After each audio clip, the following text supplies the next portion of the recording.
2024 17 September মঙ্গলবার বিশ্বকর্মা পুজো অনুষ্ঠিত হবে। নিজেদের ভাগ্য বদলে ফেলুন বিশ্বকর্মা পুজোর দিন শুধু একটি ছোট্ট কাজ করে। যদি বিশ্বকর্মা পুজোর দিন আপনারা নিজেদের দোকানে বা বাসস্থানে অথবা কলকারখানায় এই ছোট্ট কাজটি করতে পারেন, তবে আপনার দিন বদলে যাবে, আপনার জীবন বদলে যাবে, আপনার ভাগ্য ফিরে আসবে, আপনার ব্যবসা ফুলে ফেপে উঠবে, ক্রেতাদের ভিড় লেগে যাবে, কর্মক্ষেত্রেও উন্নতি ঘটবে। শুধুমাত্র করতে হবে একটি ছোট্ট কাজ। আপনাদের জীবনে কখনোই অর্থের অভাব হবে না। আপনার যদি প্রোডাকশান হাউস থাকে অথবা কলকারখানা থাকে, তবে সেই কলকারখানায় বা প্রোডাকশান হাউসেও চাহিদা অনেক বৃদ্ধি পাবে, আপনার সৌভাগ্য ফিরে আসবে। এখন প্রশ্ন হলো, বিশ্বকর্মা পুজোর দিন এমন কি ছোট্ট কাজ করলে আমাদের সৌভাগ্য ফিরে আসবে, অর্থ আসবে চুম্বকের মতো? জানতে হলে এই ভিডিওটি বিনা স্কিপ করে খুব মনোযোগ সহকারে দেখে যান। নমস্কার বন্ধুরা, কেমন আছেন আপনারা? আশা করি ভগবানের কৃপায় সবাই ভালোই আছেন, আর আপনাদের ভালোবাসায় আমিও ভালো আছি। এই বিশ্বকর্মা পুজোর উপলক্ষে আপনারা সকলে এই ভিডিওটিকে অবশ্যই একটি লাইক করে দেবেন এবং কমেন্টে জয় বাবা বিশ্বকর্মা লিখতে ভুলবেন না। বন্ধুরা, আমি জানি আপনারা অনেক পরিশ্রম করেন, কিন্তু তারপরেও আপনাদের জীবনে হতাশা গ্রাস করেছে। আপনাদের অর্থশক্তি একদমই দুর্বল। অর্থ আসলেও অনেক সময় অর্থ আপনার কাছে থাকছেই না, নানা কারণে ব্যয় হয়ে যাচ্ছে। কিন্তু আপনি যদি বিশ্বকর্মা পুজোর দিন এই ছোট্ট কাজটি করেন, তবে আপনার অর্থ চুম্বকের মতন আপনার জীবনে চলে আসবে, আপনার দিকে আকর্ষিত হবে।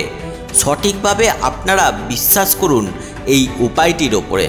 এই উপায়টি করবেন বিশ্বকর্মা পুজোর দিন সকাল 7:50 থেকে দুপুর 12:26 কিংবা দুপুর 1:58 থেকে 3:30 মধ্যে।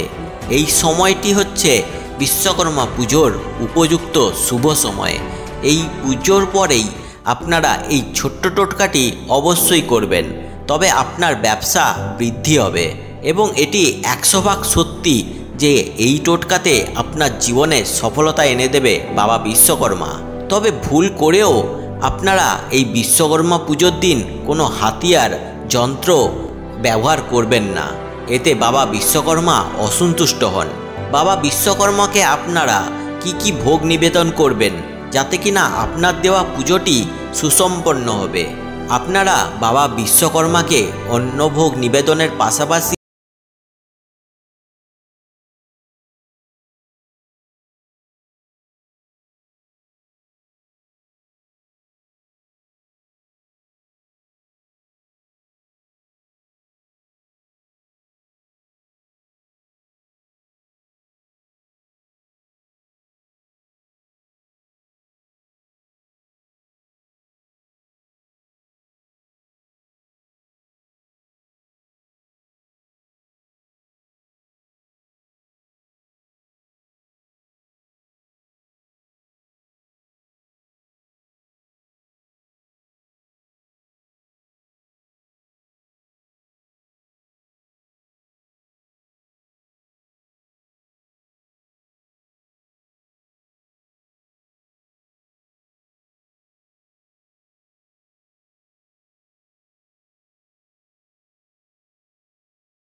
মনোবাসনা পূর্ণ করবে বাবা বিশ্বকর্মা।